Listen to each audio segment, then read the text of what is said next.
Hello internets, Jesus loves you. My name's Cody, and this is the Christian News Show we do on Tuesdays. I hope you guys had a happy 4th of July last week. The biggest problem with doing these weekly is now when there is a holiday on a Tuesday, I miss an entire week's worth of content. But since we're back, let's get into it.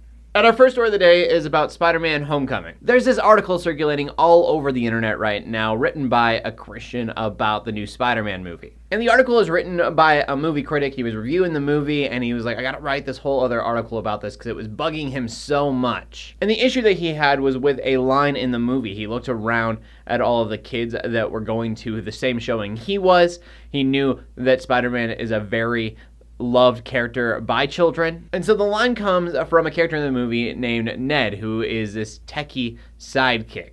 And so Ned is on his computer, he's helping Spider-Man out when a teacher walks in, and to get her off his back, because they have to keep everything secret, he exclaims that he's watching porn, which is obviously not a kid-friendly statement. And so the author of the article talks about how disappointed he is with the fact that the director of Spider-Man Homecoming did not make a movie that was family-friendly. And I wanted to talk about this for a few different reasons. First of all, I'm sure that one line was not the only not family-friendly part of the movie. In fact, when you read the article, it seems like that was just kind of the final straw for him. But the thing is, parents need to look at the rating system and judge whether or not their children should be going to these movies. If it is PG-13, it's probably not appropriate for kids under the age of 13.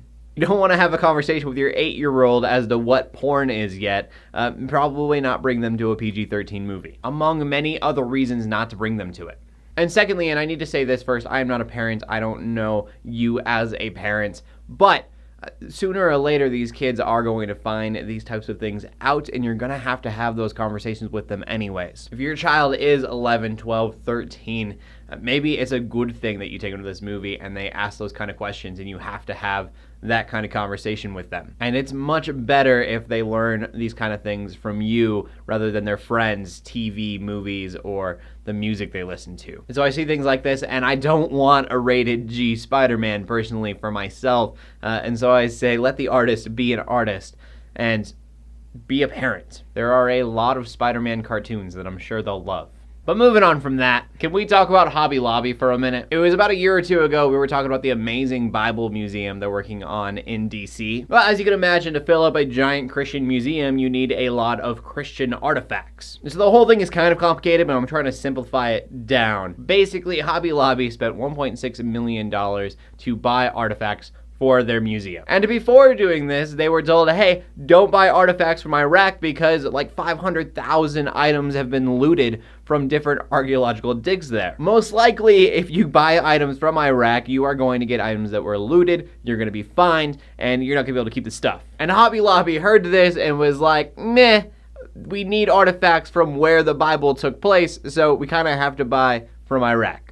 And according to Hobby Lobby, they didn't realize just how much of a risk this was, but I mean, the whole thing is really shady. The $1.6 million was given to 5 different people who went through 7 different banks, and the artifacts were sent to the United States disguised as tiles, and they were given to different locations with false invoices. And so according to Hobby Lobby, they had no idea any of that was going on. They didn't realize just how shady the deal was. But experts are saying that there is no way the owners of Hobby Lobby didn't know what they were doing.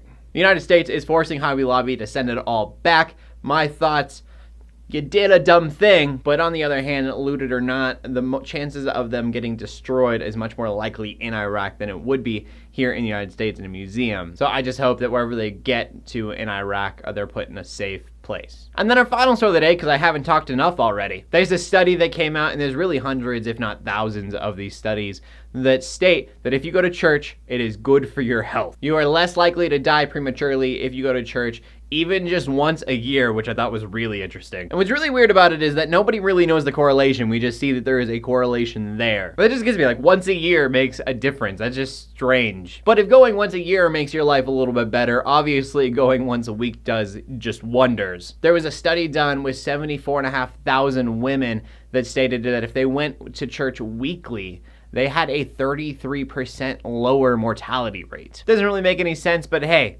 go to church, live longer. That's what we're going to make the question of the day. Why do you think that going to church makes you live longer? Be creative with this answer. You could give me like a concrete, this is exactly why I really think it. But let's just have fun with this. I have no idea.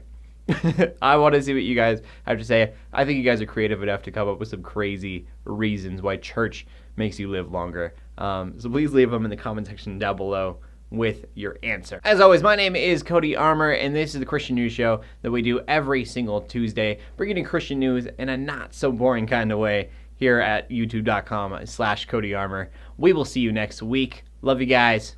God bless.